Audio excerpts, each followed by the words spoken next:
What is going on, everybody? Welcome to the Perfect Mess Podcast. I'm your host, Ray Molina, and this is episode 93.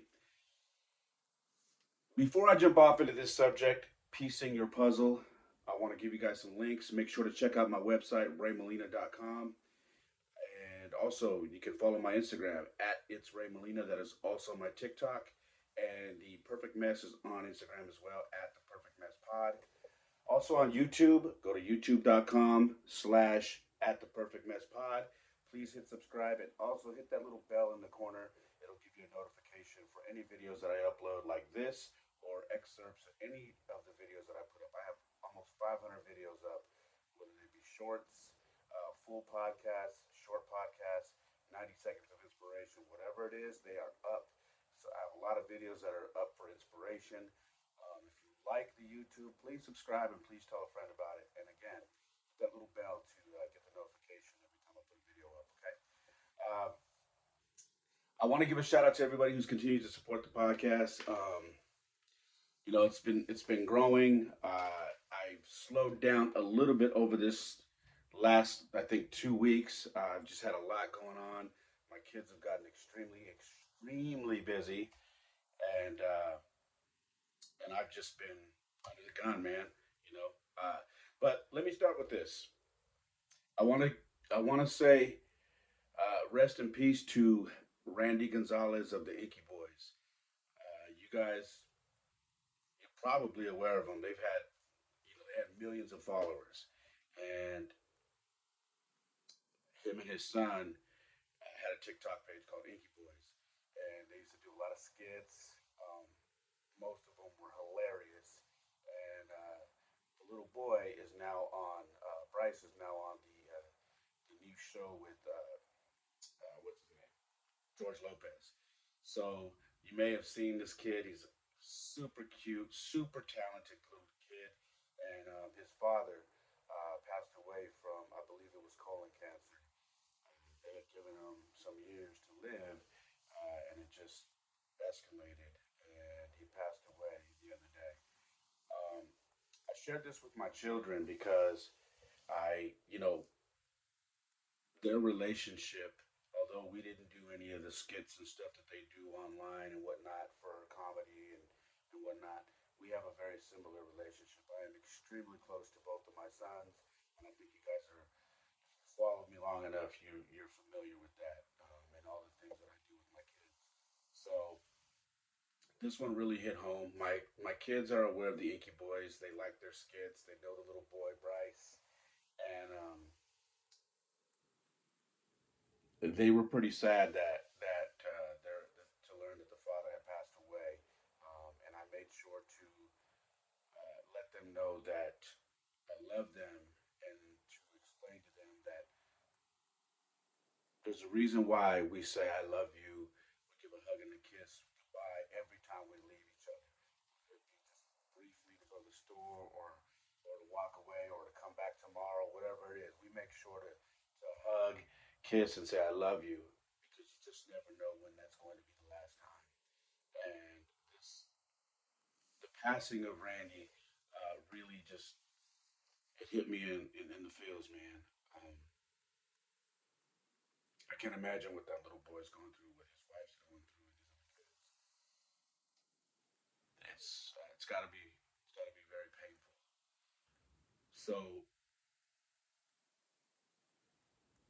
when I hugged my kids and I shared this story with them, I just let them know that it hit me because they asked me, you know,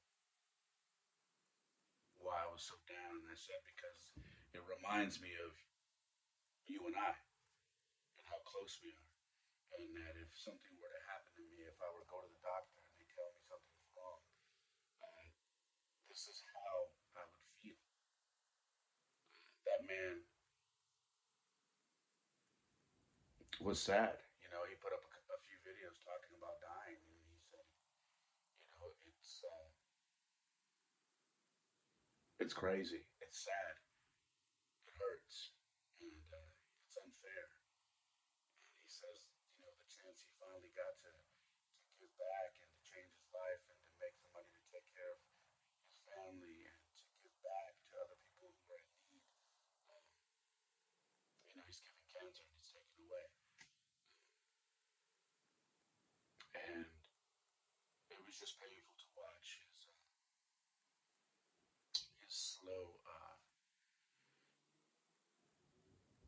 his slow descent.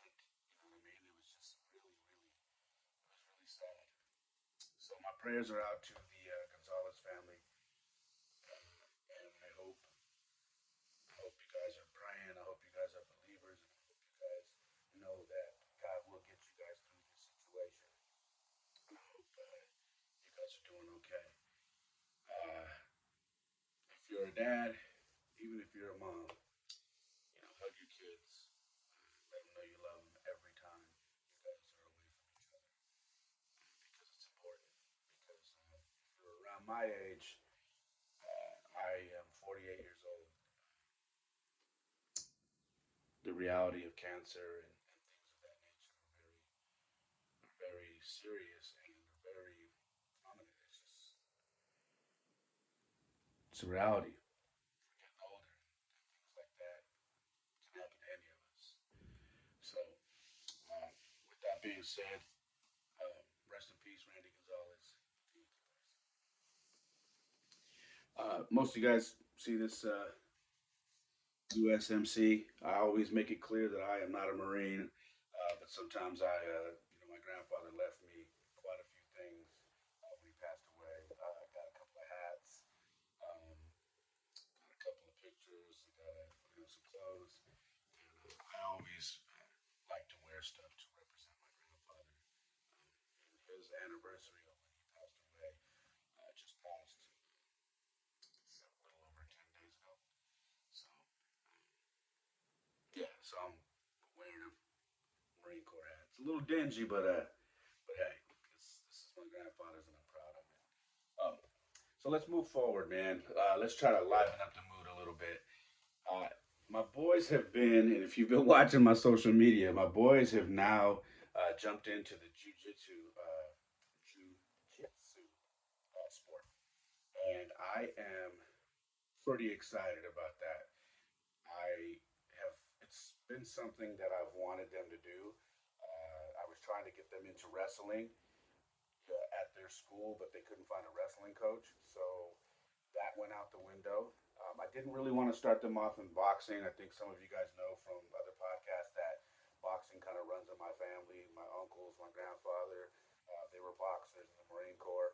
And my uncle Louis was in the 1956 Olympics for the United States. So we have some pretty deep roots in boxing.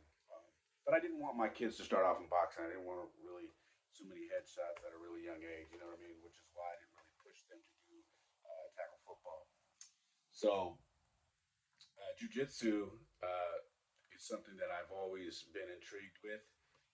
Like most people these days, it's kind of caught everybody's ear, everybody's eye. So we got an opportunity this Christmas. My brother-in-law, shout out to my brother-in-law, really appreciate you, and thank you for offering a gift like this. This is something that I know that's going to stick with the boys forever and make them not only great at something that's going to help them in the future if they ever have any altercations or ever need to help anybody or whatever, but it's also going to make them better humans, and that's what I'm excited about. Um, my brother-in-law uh, offered a Christmas gift this year and wanted to cover some classes for the kids, and I was happy about that. So I'm very thankful. So we got them into jujitsu, and they are loving it. The crazy thing about this is where we are training at, where the kids are training at. I ran into somebody that I hadn't seen in probably going on 6 years, 5.5 years, and I wasn't sure if it was him, but it sure was. I went in there, and there was a guy that came in, one of the professors, and he was one of the guys training the kids. And I'm sitting there, and we kind of looked at each other, and he looked familiar. I probably looked familiar to him, and I said, "Man, this guy looks really familiar. I can't place him." And then I came back a second time for the next class, and I said, "I think I used to work with this guy." Now, at this job that I took on in 2017. This was a job that I didn't necessarily want. You guys may remember the story I told you that I took on a job, a 9 to 5, to basically try and save my marriage because um, I wanted to show that I was willing to do whatever it takes to save my marriage. And if me having a 9 to 5 with a corporate check was going to help do that, I was willing to do that. That didn't help matters. It was over. And at the time, I didn't know it was over. Um, I thought this was going to be a last ditch effort to show, you know what I mean? And it didn't work out. But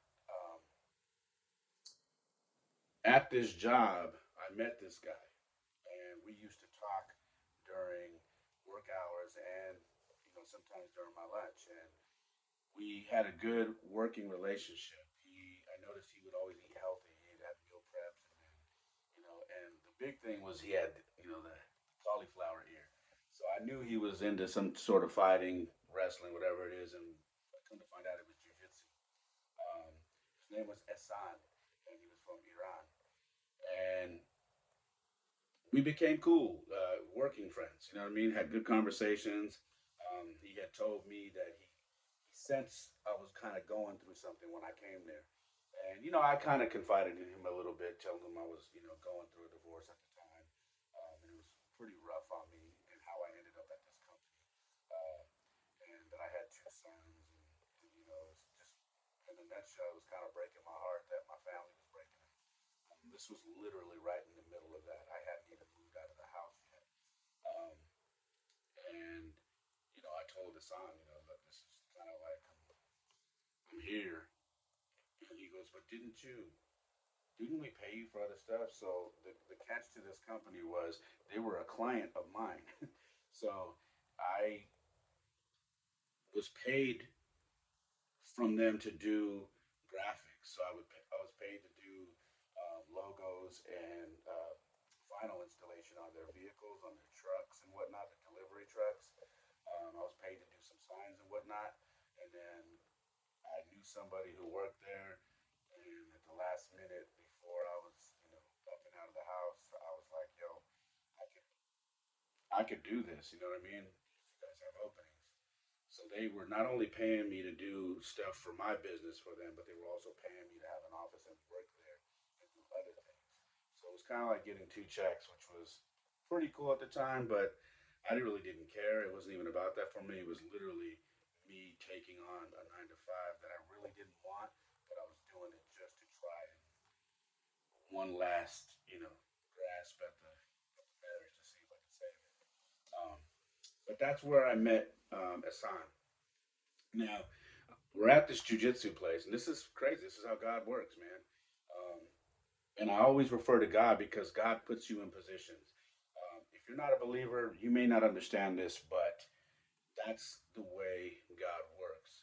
It's not your plan, it's His plan. And I never know, you know, why I'm in certain situations, why I end up where I'm at. I think sometimes it's due to me, but then I realize when certain things happen that it's not. And go figure, we crossed paths again at the place, and I asked him. I said, "You look familiar." He said, "Me too." And I said, "Did you used to work at this place?" He was like, "Yeah." He goes, "I remember you, brother." Gives me a big hug, and he's like, "Oh man, you look different." Because man, you guys remember, I used to be a big fat boy. I was really big, and so he remembers me like that when I used to wear glasses and with the big thick black frames, and I was really fat, uh, pretty depressed, and he remembers I had kids. He didn't realize that those 2 kids training at this gym, at this at the gym, were my kids. And he's like, "Wait, these are the little guys from like when we worked." And I go, "Yeah." And he goes, "Wow!"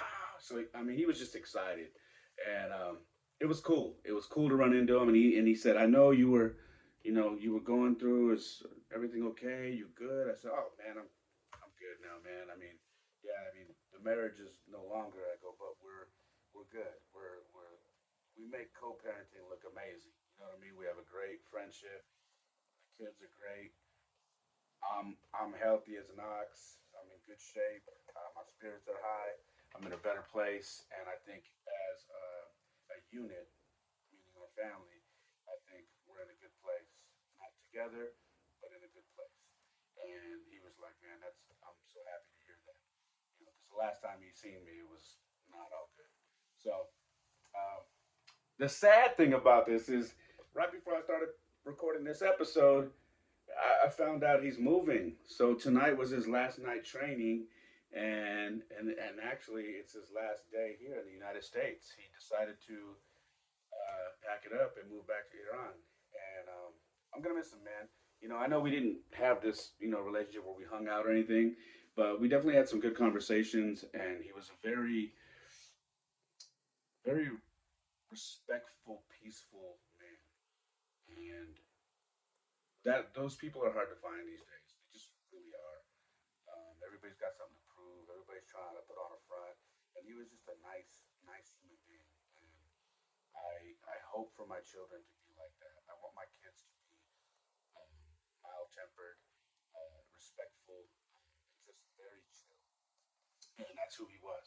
So, Hassan, if you ever happen to hear this, man, I love you, brother, and I'm so happy that we ran back into each other. And I know that was God. I know God put us in the same path before you left to back home to your country, and it was like now you see a different version of me, and it just came back full circle, and I'm just thankful, man. I'm very thankful that I got to see you. So the jujitsu, my kids are they got the bug. They're both doing their thing. Shout out to Rafa. Rafa is their professor that's training them right now, and that guy is amazing. And yeah, the kids love it. I was hoping they would, and they do. It's so much, in fact, that they go on the days that are not their training days. So they go extra days because they want to get it in. The cool thing is they know the terminology now. They know the moves, and they've only been there for probably going on a month now, almost a month. And I am so impressed with how much they've learned in such a short amount of time. And yes, for those of you wondering, I will be joining them here shortly. So I'm gonna give throw my throw my hat in the ring, so to say, and get this 48-year-old body out there and start rolling and try to learn something different, something new. All right. So with that being said, are my kids still playing baseball? Yes, they are. They are still playing travel ball. The training just started back up, which is crazy. So now they have jujitsu. They have baseball, and they're doing great. They're excited to be back. We are still working our way towards San Diego and to Branson, Missouri for the tournament. And we are still taking donations for the entire team. This isn't just for the Molina boys, this is for the entire team. We have a team of about 12 kids, and we are trying to make sure that we can get these kids out there with their parents all together. Uh, and and hopefully, if you're hearing this, watching this, whatever it is, if you are wanting to help some kids fulfill a dream, go to Branson, Missouri, and possibly win a tournament. You would reach out and like to donate. That link is on my Instagram. It is also on my webpage, my website. It is on my TikTok. It is everywhere. And if you can't find it for some reason, send me an email, send me a DM, and I will get you the link. And you can donate anonymously. And if you don't want to use a GoFundMe, you can message me, and I have Venmo, I have Cash App, I have Zelle, I have whatever it is. I don't use PayPal no more, but I have whatever it is that you may need to um, to want to donate. And like I said, it doesn't matter if it's a couple of dollars here or if you want to go big, whatever it is, everything helps. We just want to get these 12 kids that include both of my sons to Missouri to get into this tournament and possibly have a chance to win this thing. So again, let me know if you're interested. It's not required as always, but thank you to those who have donated. We've made a nice dent in this thing. So aside from that, man, baseball. I'm always thankful when I get a phone call from somebody that I coached.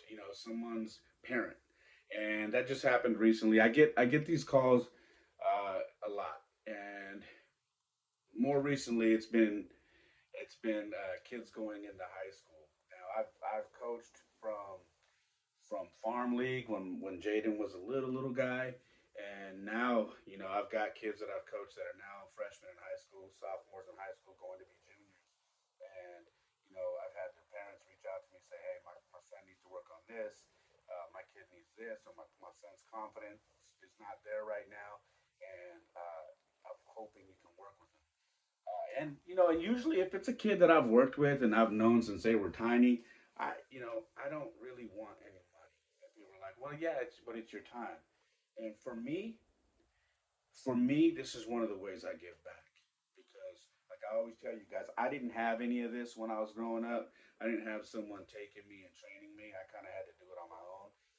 I practiced, and if I wasn't at practice, I had to find a friend to do it with. But I didn't have like an adult that would just take me and go train with me. So for me to get a phone call from a parent who trusts me to train their kid, it is very, I'm honored. Um, and so recently there was a kid that is going into, he's a freshman in high school and he's going out for JV baseball, and his confidence isn't there. He's not sure if he's ready for high school. And this is a kid that I've coached, and I know he can play high school, and he's ready for it. But I went out there. His dad gave me a call and said, he just needs his confidence back. I'm just wondering if he can make some time. So I always bring both of my sons to work with me and whoever else I'm training with because it kind of eases them in. They start having fun because they have some friends with them. And my kids are always very helpful. Playing catch. Both of my kids are catchers, so we have catchers here. This particular kid is a pitcher, so I had my son Jordan working with them on pitching. I worked with him on some hitting, and Jaden was working with them on some throwing and whatnot. So we got in some good work, and I was very happy about that. And it's just good. I don't know. I looked forward to this point of my life. I looked forward to this moment of being my age and having kids that I've coached from little guys to high school now, and helping these guys through the high school ranks because I've been there. I know what it feels like to be cut and be brought back, because someone else didn't make grades. I know what it feels like to go through all the things that happen on a baseball team and a football team in high school. So it just feels good to know that I can still help these kids when they're going up to the next level. I would love to see these kids play ball in high school and then get to college and even go even farther than I did. So that's pretty cool. The other thing that's going on with my kids, man, is flag football. Flag football. So now we got jujitsu, baseball, and flag football. And yeah, man, flag football is. My son Jordan wanted to play flag football, and I'm glad. I'm just glad that they wanted that he wants to be active. And if that's not active, I don't know what's going on. These three things going on. My little guy is hilarious because he's kind of over it, but he's out there and he's got his own team now, and he always makes jokes and says, "Man, you got us into this mess." And he looks at Jordan because he doesn't always want to play, but he's a good ball player. And in fact, he scored the first touchdown of the season for his team, and they're 2-0 right now. So yeah, so they're out there playing flag football. It's been cold, it's been rainy, it's been like we had to watch the damn playoff games on my phone out at the dang field. So it's been trying not to be the dad that has an attitude like, yo, I'm trying to be home watching the game, not here playing flag football. But that's duty, man. That's parenthood. That's kind of what it is. I shouldn't even say kind of. That is what it is. You sacrifice things when you are a parent. You have to put your things to the side and or squeeze them in when you can while the kids are getting to do what they do because that's what it's about. You are trying to give your kids the experiences they need and somehow squeeze your stuff in there. So that's kind of what's been going on the parenting front. Um, they're both reading new books. It's harder for me to get them to read books that me and their mom get them because they already have so much. I mean, Jordan's in eighth grade now, Jaden's in sixth grade now, but they have so much work now. So during the pandemic, you noticed we were having them, read a book a month. Now it's like, okay, got to get them to squeeze in 5, 10 pages every now and then to try to get through these books on top of what they're doing. So, the book that Jordan is reading is The 7 Habits of Highly Effective Teens, which is an awesome book. They also have the adult version, which I'm sure you heard of if you are a book reader. And then Jaden has Nala's World, which is the story of a guy who rescued a cat as a baby and named her Nala, and he is taking this cat all across the world and documented it on Instagram. So he has, raised this cat, and this cat has seen the world with him, and he just travels and travels, and they have all these wild experiences, and it's in a book that he talks about her story, and then you can go to his Instagram, and he shares everything through photos with this cat. It's just all him and this cat traveling the world. I mean, the world, all these different countries. So Jaden really liked that. They're both into animals, but Jaden is really into animals. So he really liked that book, and so that's what he's reading right now. On the training front, we've been training. Again, with everything that you just heard me tell you that they're doing, my personal trainings that I do with them, we've had to squeeze those in because they're kids, and I can't train them like I train myself because why? Because they're kids. They have school, they have homework, they want to do some gaming, which it's good. They need to do some gaming to connect with their friends and have fun. And they got jujitsu, baseball, football. So when I can and when they have time, I try to squeeze in either an outdoor workout or a night or day at the gym. And recently we did a tire workout, which uh, we take two big tires or two tires. It's a standard car tire for them, and then I have a big like tractor tire that I carry around. It's about 100 pounds, little less than 100 pounds, about 93, 94 pounds. And we take these to the track over at one of the high schools, and we bring it onto the field. And basically, what we do is get this workout in. We tire flip, we carry, we toss, we hit them with sledgehammers and beat these things up and get these workouts in. And so that's what we did recently.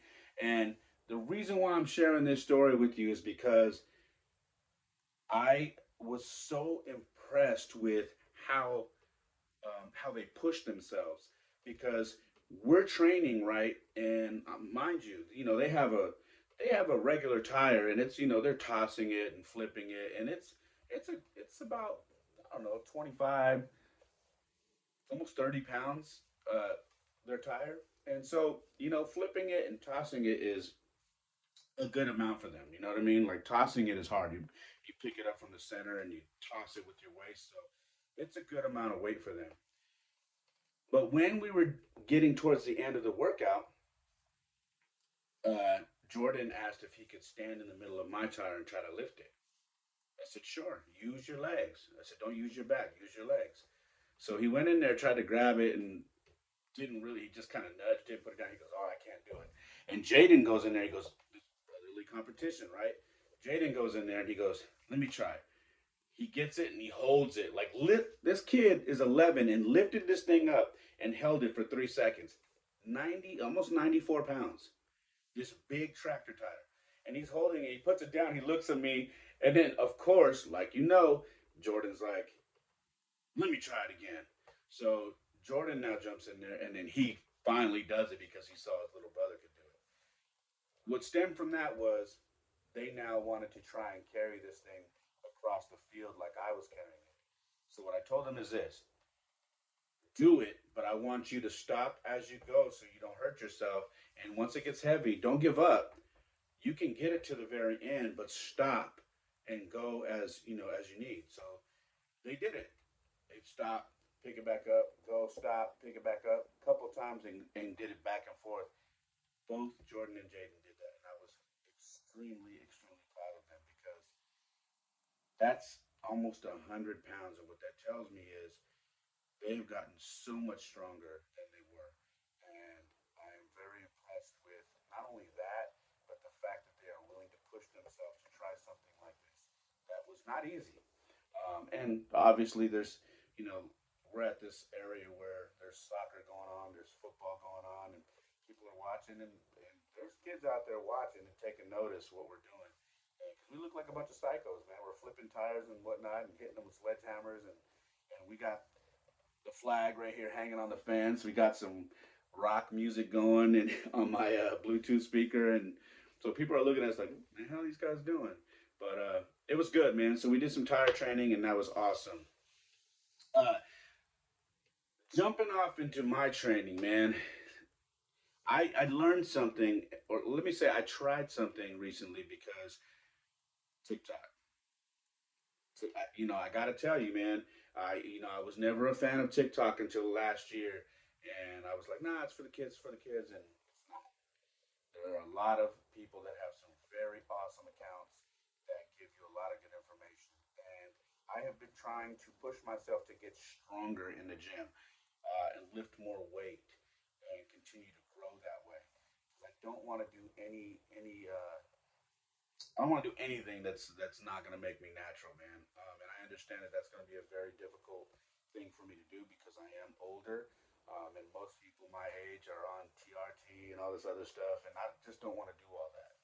So uh, I watched this video of this guy's a bodybuilder, he's a trainer, and he was saying if you want to get stronger, you have to stop. He goes, I shouldn't say you have to. You should stop doing sets of 10 and start doing sets of 5, but keep loading the weight up. Keep loading the weight up. He said, that's how you build up and that's how you get stronger. You start lifting heavier weight. So I tried it. I went into the gym the other day and I think my max a couple, maybe 2 years ago was 225. That was my max. That's the most I ever lifted. And I think I only did it like twice. Um, So the other night I went into the gym and I did 4 sets of 5, and I think I started off at 185. I did 5, and I did 210, and I did 225, and I did 5, and I felt good. So then I threw some more weight on there, and I got to 235, and I hit 235 5 times, which for me that's more than what I weigh. So they always say if you can lift at least what you weigh or more, I think you're like in the top 5% of strong people in the world that can do that because most people can't do that. I don't know how true that last little fact that little stat I gave you is, but that's what I've heard. That's what I've read. I don't know.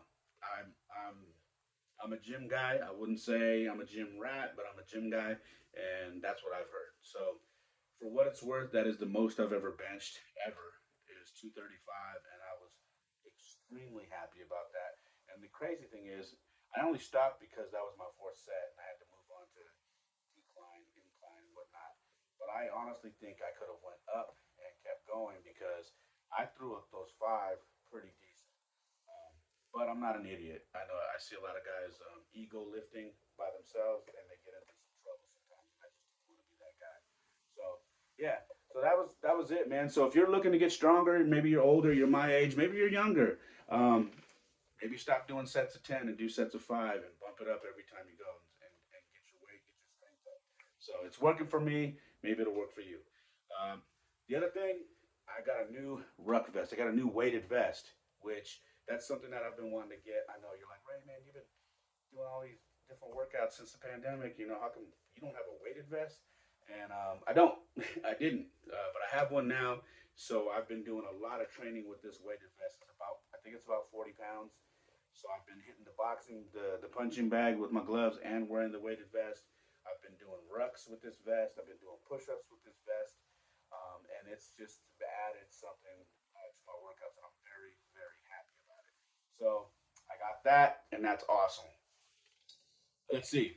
On the book front, I have just finished my book, my first book of the year. I think about a week and a half ago, The Richest Man in Babylon. That is a very, very dope book. If you are looking to learn about how to handle your finances, how to take care of your money, how to learn to pay yourself first and still pay your bills even though you don't make a lot of money, this book is for you. If you want to learn how to make your money stretch, make your money last, and not only that, build up a savings, a bag for yourself for the future. This book is amazing. It talks about it from years and past, and these examples that they give you are still true to this day. This book is small, it's thin, um, it's not something that's going to take you long to read. I did a lot of highlighting. This is actually the second time I read it, but it's also the second time I had to buy it because I left the book somewhere in Sacramento at a hotel, I believe. But yeah, so I finished that book, and my second book of the year. By the way, um, I'm trying to read 24 books this year, so two a month. So I'm a little behind. This is a thicker book, so this is the second book that I got right here. I don't know if you guys can see that if you're on YouTube. It's the Benedict option. This book is nuts. It's amazing. It's a strategy for Christians in a post-Christian nation by Rod Dreher. I don't know if I said his last name correctly, but Rod Dreher. This is my second book that I'm reading, and I want to say it was recommended to me on a podcast. So this talks about um, people who having to change your approach on being a Christian or being a man of God or a woman of God, and how you're having to adjust in this new era of uh, people who follow not being accepted and being frowned upon and being looked at like they're strange or they're outdated. Um, and I mean that's as brief as I can put it. But this thing is, I think I've how many pages?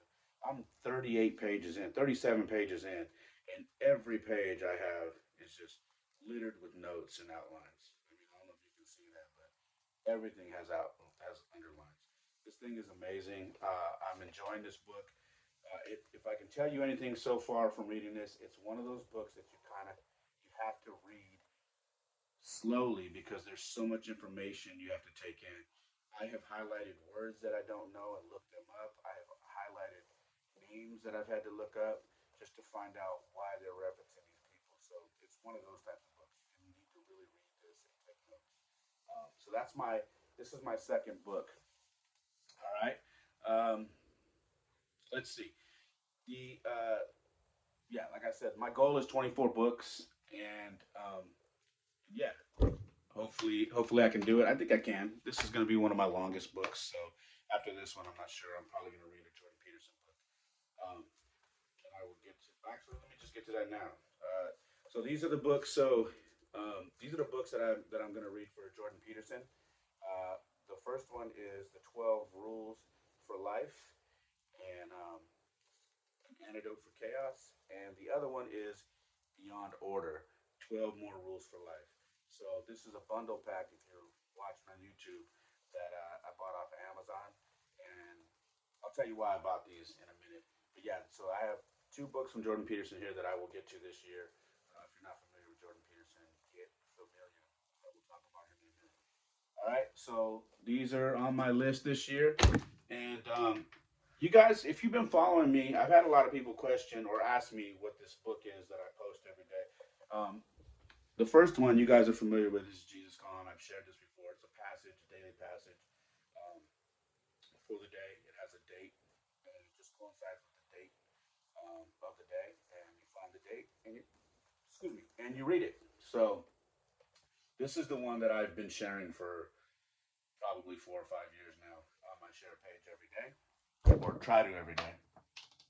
And this is the new one. This is the one you guys have been asking about, especially the guys. Man, you guys have been asking me you know, what this is. So now when I read and share the page from this, I also share the cover because a lot of you have been asking.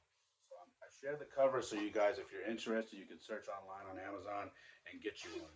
It's called Strength for Today for Men, 365 Devotions.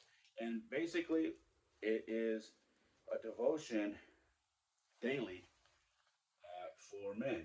And it's passages with regards to Like, like today, this one was about needing Jesus, and it tells a short little story, and then it basically is at the end. It's your devotion, asking God to help you in these certain areas that particular passage. So I want to give a shout out to my a very special person that bought this for me. Um, Thank you so much. Added to this added so much to my life. Man, I've had some great people come into my life over the last um, over the last year. I'm grateful because all of you seem to know me. Um, I shouldn't say all of you because there's not a whole lot of you. I don't have a very big circle, but the handful of people that are in my circle, you guys know who you are, um, and you guys just know me because when it comes time to get me something, or you just want to buy me something to kind of show me that you care, you hit things on the dot, and this was definitely on the money for me. So again, if you're looking to have something to start your day, and you are a man looking for some answers. Strength for today for men. All right, 365 devotions. Check that out. All right. So I talked about Jordan Peterson. All right, and I'm sure some of you guys are like, I don't know who that is. Jordan Peterson is a doctor, a psychologist, and he has been on the Rogan show quite a few times. He got really popular during the pandemic. He is from Canada, but he was very outspoken about Trudeau, who's the prime minister. I believe they call him out there. I don't. I think it's not the president. I believe they call him the prime minister. Um, he's the prime minister of Canada, and just had some very interesting ways how he handled the pandemic out there, which is bizarre. But he was very outspoken about that, and became very popular out here. Even before that, he was gaining popularity, but I think during the pandemic he really became popular. He's intelligent. He's very well spoken. His wife is amazing. His two children are amazing. They're not children anymore. I mean, they're young adults, but they are just an amazing family. They have so much input on life that I think a lot of people need to hear. Not just men, although that Jordan does talk about masculinity. He talks about being a strong man, about taking care of yourself, taking care of your family, and what that entails. And he's very open about going and seeking God after all these years, and going back and realizing that his faith needed to be there. He's realized that God needs to be the focal point of his life, and he's not afraid of sharing that. And I just fell in love with the episodes of the podcast I would listen to. He also has a podcast, and just the things that I would watch and listen to on YouTube. Just became a big fan.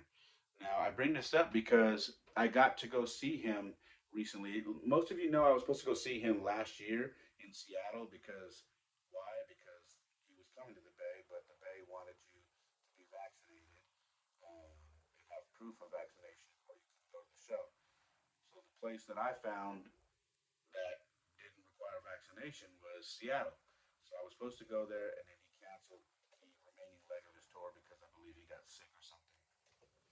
Anyways, I got to go see him um, last week, and this was something that I had been wanting to do, and I had this idea of inviting my uncle and buying tickets for my uncle as a gift for Christmas. And I say that because when my mother was in town last year, we went over to visit my uncle who lives out in the East Bay, and I hadn't seen him in a long time. And we went out there, and we were having just long conversations. And I brought him up, and my uncle was blown away that I knew who he was. Now, my uncle is a very wise man. He worked at NASA. he he was in the Air Force, and this guy just he has so much knowledge. It's wild. It really is wild. But he he was impressed that I knew who Jordan Peterson was because he knew who Jordan Peterson was and was a big fan. So we connected on this, which was kind of cool. And so when Christmas came around, I said, "Hey, uh, would you be interested in going to see him? I want to buy tickets for you and I to go as a Christmas gift, and then I also want to take you out to dinner out here before we go to make a whole night of it." And he's like, "Are you serious?" And I said, "Yeah." And I said, "I want to go see him, but I'd like to, to gift you a ticket and dinner on me as a gift for Christmas." And I go, "Because I don't know anybody else that would want to go see him. Not, I don't know. Nobody's expressed to me that they would like to go see him." So he was excited about that. Now, uh, there's a backstory to this. My uncle is battling cancer right now, and he has been up and down. You know, and it's just been a battle for him.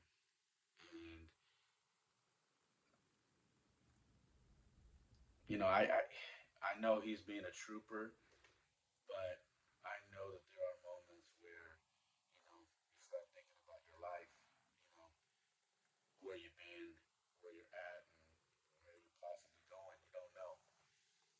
So he's had, treatments and whatnot. Um, and so far he's okay. He has his low points, but he's okay. So I was very, he's lost a lot of weight, and it was just something that I felt like I needed to do. Like I want to do this with him because we've never shared a moment like that. So the fact that we were on the same page about something, I just felt like it was tugging at me. Like we need to do this. I need to go out and get these tickets, and I did. And I'm glad I did because we went to this place out in San Jose called Ramen Taka. And if anybody happens to work there and is watching this or listening to this, I absolutely love that place. It is a fantastic place to eat. I believe they open in not super early in the morning, but like probably I think I want to say like 10 or 11. And we open for a few hours and then they close, and then we open back up at 5 o'clock until about 9 or something like that. But this place is amazing. It's got a variety of food, and it's just great service. It's small, and it's right near Santa Clara University. So if you're looking for a great place to go check out, that's not super expensive. Check out Ramen Taco. But I went there. I took my uncle, and my uncle, he's a talker. He is very educated and just loves to talk. There's not a whole lot of dead air when my uncle's around, which I appreciate because obviously you're listening and watching my podcast. I talk way too damn much, all right? Probably more than what you guys want to hear. So unless you're like a super dedicated listener, which I appreciate, but I mean, look, I'm 48 minutes into this thing, and I don't have a guest, and I'm just rolling things off. But I'm glad we did. I'm glad we went because not only do we enjoy the food, but we got to a point where we started talking about life and my uncle and his relationship with his father, which is my grandfather, my grandpa Paul. And he was telling me how he got to start writing letters to his father, who's also battling cancer in his 90s, and how he got to writing letters to him because my grandfather is deaf now. This is my grandfather on my mom's side. He lives in Colorado, but he's deaf. He can't. If you were to talk to him on the phone, you would be yelling at the top of your lungs, and half of it he wouldn't be able to listen to, and the other half it'd be like he would be trying to piece together, and it would be just very hard to do. So he he got to writing letters for with him and sharing these stories about their lives. And my grandfather started opening up and sharing stories with him from when he was younger. And my uncle said that it was so strange because he had never heard some of these stories, never imagined he would hear these types of things from his dad. And was special because he felt like this was something that he should have did a long time ago, but it just opened up a whole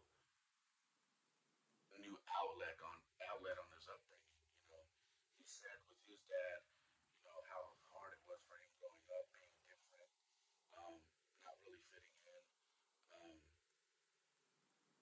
and how tough that was for him. And without going into too much detail, my grandfather said a bunch of stuff with him that he wasn't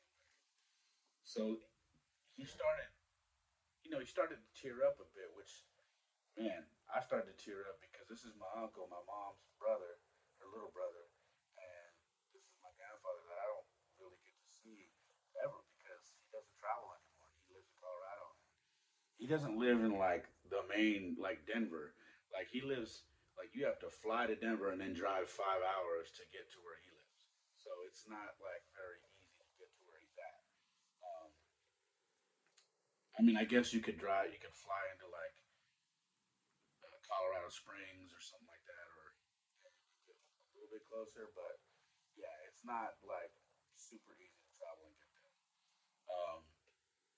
But I just enjoyed this talk, even though it was like getting emotional. I we had a heart to heart, and you know he brought up the things going on with him, and I also told him about my father and you know things that have been going on over the years, how they're where they're at right now. You know what I mean?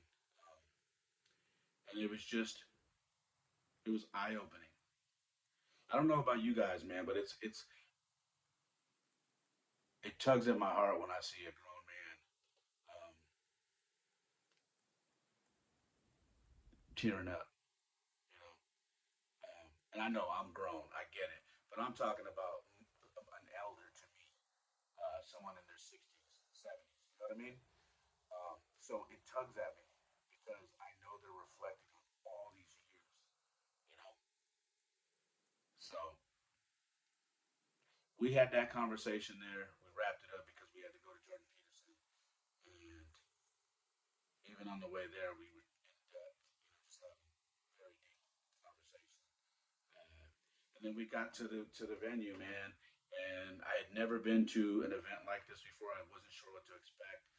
Like I thought, they were very strict on video and cameras and flash photography and all that, so we didn't do really any of that. Uh, but it was packed.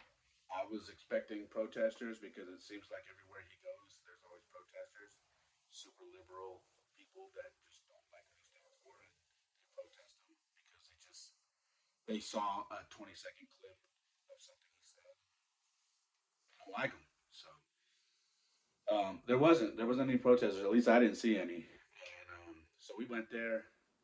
Uh, just a great overall lecture. That's what it was. It was like if you go to college and somebody comes out and just got a lecture on a topic, and that's what he did. His wife was there before he came out. They had a guitarist come out and play some classical music with no words, no nothing, no singing. Just played the guitar, which was beautiful. His wife came out and spoke for about 15 minutes, and then they introduced Jordan Peterson, and then he was on for about 45 minutes to an hour, and then they did some Q&A, and that was that. It was awesome, man. I'll just briefly, he went over a bunch of stuff, but I think um,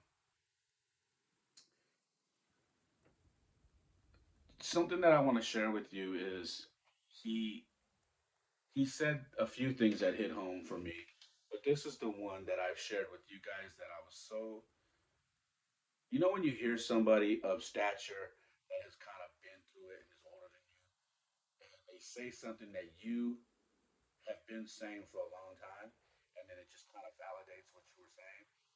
Well, during the Q&A session, someone asked him, raising your kids, is there something you would do over or something you would change? And his wife was sitting there, and he says, I think we did a great job, and I think we've had our issues where we're like any other family. But he said one of my mistakes, and if I could go back, is this. One of my mistakes was not bringing my kids to church.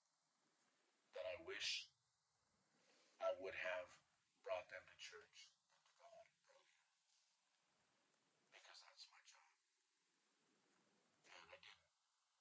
Now my kids are baptized and everything now. My kids are with God now, and Michaela, who's his daughter, their son, I believe they have a son. Her husband, their son got baptized. He says so. I think we're making amends for that now. But if I could go back, I would do that early because I think that's important. Because nowadays, a lot of parents think, hey, I'm not going to push religion, which you know me, I don't claim a religion, I'm non-denominational. But he says a lot of parents they don't push the idea of God or church or anything like that or a certain way to live life with boundaries. They just kind of say, hey, I'm going to let my kid wing it, and if they have questions, you know, we'll discuss it then. And he said that's such BS because it's hard enough to understand one religion, let alone all the religions, and you're going to send your kid off into the world to kind of try to figure out all these different religions. And that made sense to me. But most of you guys have heard me on this podcast say that I think one of my biggest mistakes and my failures in my marriage was I didn't bring my family to church. I didn't bring my family to God. Um, and I don't know that if I would have asked or pushed for that, that it would have worked either way. I don't know that.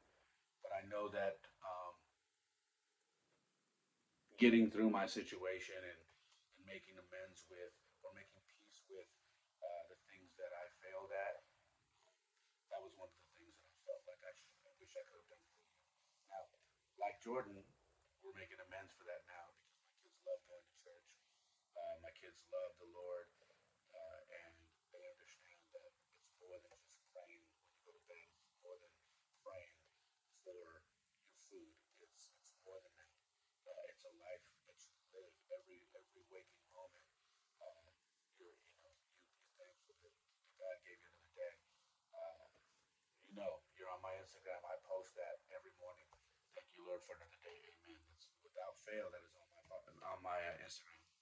But my kids know this, so we're making amends for it. You know what I mean? And then this has nothing to do with that, but it was something. It was a take on suicide that I feel like all of us, could benefit from. And there was a guy who said he struggled with suicide for a good portion of his life. Um, and he said, what would you tell somebody who struggles with the idea of suicide and who has wanted to kill themselves? And he said, you can always do it tomorrow.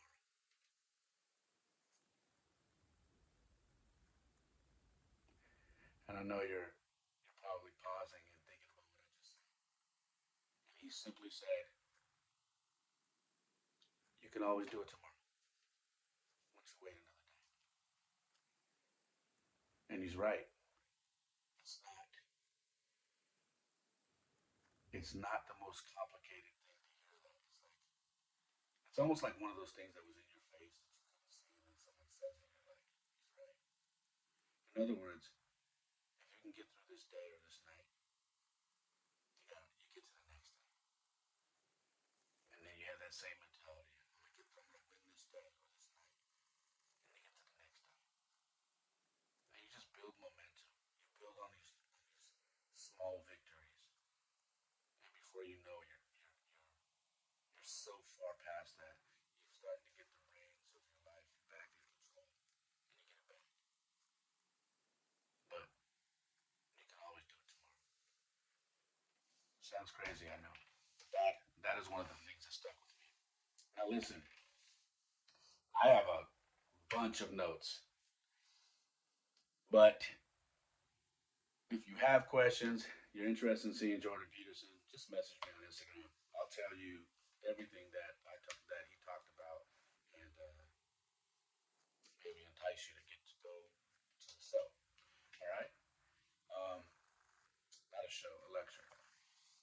But here's the thing. Okay, so I say all of that over the last 15, 20 minutes to say this. Piecing your puzzle. I shared what my uncle was doing with my grandfather, right? How my uncle was sharing things from his childhood and his adulthood with my grandfather, and how my grandfather was sharing stories from his younger days with him. And they were both learning things, new things about each other. Think about this, learning new things about each other. And my grandfather's in his 90s and my uncle's in his 60s. Learning new things. I got a message from my niece recently, and she said, you know, I'm having trouble figuring it out. Like I feel like I should be farther, and I feel like I'm not where I need to be, and I feel like I'm just not figuring it out. Like, what do I got to do? Like, am I doing something wrong? Like, I don't know. Am I like I need to talk to you? And I told my niece. By the way, she's fresh out of high school. She's 20 now, so she's not fresh out of high school. She's 2 years out of high school. But she's 20 now, going on 21. And I said to her, listen close to what I'm about to tell you. Listen, I'm 48 and I'm still figuring it out.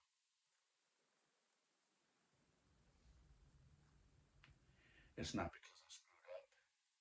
It's not because I'm some loser. It's because that's what life is. Life is always about figuring it out, about piecing your puzzle together. The puzzle doesn't end until you end. And then guess what? You leave your part of the puzzle that you completed wherever you left off, that's where that's at. And then your kids now start putting their pieces of their puzzle, yours, okay? And they start doing this is what life is. They start putting all these pieces of the puzzle together. And then their kids now do that. And this puzzle of your life just continues to grow. But it doesn't end. There is no, hey, I put the final piece in, I got it all figured out now. Look, there's my life. It's all done. Boom. It's not life. It's not what it is. And nobody has it figured out. Not people with money, not people with billions of dollars of money, not people who are famous, not people who are athletic and superstars in the sports world, not actors, not anybody. Nobody has it figured out. You're not supposed to have it all figured out because life is always changing. It is always changing. And when you think you got it figured out, then what happens with my uncle and my grandfather happens. Then you have that conversation with your grandfather or your dad or your mom as they get older. And you realize, I thought I had it figured out. Wait a minute. My dad did this? Or my mom was doing this? Wait. I had that part of my life figured out. No, you don't. You thought you did. But what you were never told, you just didn't know. And then you were told.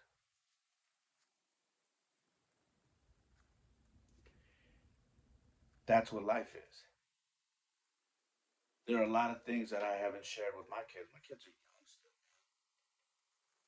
But as I get older, and my kids get older, you're gonna peel back the sheets a few more times. A few more layers of those blankets are gonna come on. You start sharing your life. Start sharing stories. Start sharing your experiences, your ups, your downs, the things that make you who you are. And as you're doing that, you're putting more pieces to the puzzle.